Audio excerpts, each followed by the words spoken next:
20,000 না 3,000 আমি ভুলে গেছি ওমেন ফার্মারদেরকে মার্কেট ডেভেলপমেন্টে উনি কিন্তু কাজ করেছেন। 3 লক্ষ সরি, তাহলে আমরা কি তার ওই 3 লক্ষের একজন হতে পারবো না? জি, আমরা ইনশাআল্লাহ আমরা চেষ্টা করব। তো ওনার এই এক্সপেরিয়েন্সের মাধ্যমে উনি অনেকদিন ওমেন এন্টারপ্রেনারশিপে কাজ করছেন। আমরা চাই আমাদের বাগানের জিনিসগুলা প্রথমত বেচার উদ্দেশ্যে না, প্রথমত হচ্ছে আমাদের নিজেদের জন্য, আমার ঘরের মানুষের জন্য। আমি খাবারের পিছনেও খরচ করি, ডাক্তারের পিছনেও খরচ করি। এই দুই জায়গার খরচ না, হবে এক জায়গায় খরচ। হয় ডাক্তারের পিছনে খরচ করবেন অথবা খাবারের পিছনে খরচ করবেন। এই জায়গাটায় আমরা কাজ করতে চাই। তার জন্য আমাদের কাকে লাগবে? অবশ্যই আমাদের কমিউনিটিকে লাগবে।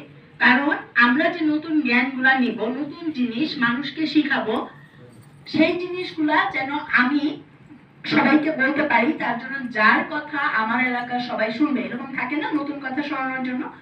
যেমন হয়তো আপনি সেই জিনিসটা আগে করবেন। হাত ধোয়ার সময় আমরা কি দেখেছিলাম, বা করোনায় টিকা নেওয়ার সময় অনেকে এলাকার লোকজন মুরব্বীদের নিয়ে আমরা বলেছি, তাই না? তো আপনার বাগানটা আপনি এমন ভাবে মনে করবেন যে এটা আপনার প্র্যাকটিসের জায়গা। এটা দেখেই যেন মানুষ বুঝতে পারে যে না, আসলেই ঘরে ঘরে এরকম বাগান করা উচিত। দরকার। সেই লক্ষ্য নিয়ে আপনি বাগানটা করবেন। এছাড়া ভাই আমাদেরকে যেটা বললো যে আপনার বীজ কোথায় পাবেন, কার সাথে যোগাযোগ করবেন, তার জন্য কিন্তু আজকে আমাদের এই ওয়ার্কশপ। এখানে আমাদেরকে যারা টেকনোলজি নিয়ে কাজ করেন তাদের সাথে যারা মাঠে কাজ করেন তাদের মধ্যে একটা সেতু বন্ধন তৈরি হবে। আপনারা সরাসরি তাদের সাথে যোগাযোগ করে সমস্যাগুলো বলতে পারবেন। এছাড়া আছে কিছু অ্যাপ যেটা আমরা বলছি ডিজিটাল অ্যাগ্রি ফার্মিং এর আন্ডারে আমরা আনবো, যেমন খামারি, বালাইনাশক সহায়িকা, বাড়ি অ্যাপ্লিকেশন। এইগুলো আমরা জানি যে আজকাল আমাদের ইয়াং জেনারেশন অবশ্যই হোয়াটসঅ্যাপ ইউজ করতে পারে, ইমো ইউজ করতে পারে, ফেসবুক ইউজ করতে পারে। টিকটক খুব ভালো জিনিস। টিকটকে আপনি আপনার ফার্মের জিনিসটাই দেন না, আপনি কিভাবে কাজ করছেন, কিভাবে ফল ফলাচ্ছেন, কিভাবে রাঁধছেন, এগুলো কিন্তু আমরা আমাদের ইয়াং জেনারেশনের মাধ্যমে আশেপাশে সবাইকে জানাতে পারি। এবং এই অ্যাপগুলা যেহেতু ইয়াং জেনারেশন স্মার্টফোন ইউজ করে, আমাদের বড় ভাই বলে গেছেন যে আমাদের যন্ত্র ব্যবহার করতে হবে।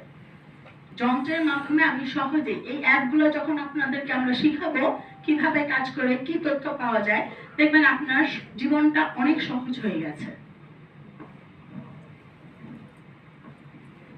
তো আর যদি কারো কোনো প্রশ্ন থাকে আমরা ওপেন ডিসকাশনে আলোচনা করব। আপাতত এই হচ্ছে আমাদের প্রেজেন্টেশন। আমাদের আশা আছে যে এই বাগানের সাথে আমরা শুধু বাগানেই সীমাবদ্ধ থাকবো না।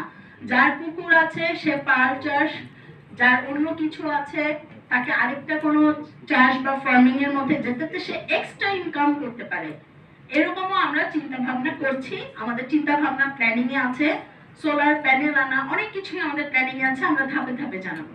ধন্যবাদ সবাইকে। ধন্যবাদ মাসুমা চৌধুরী এবং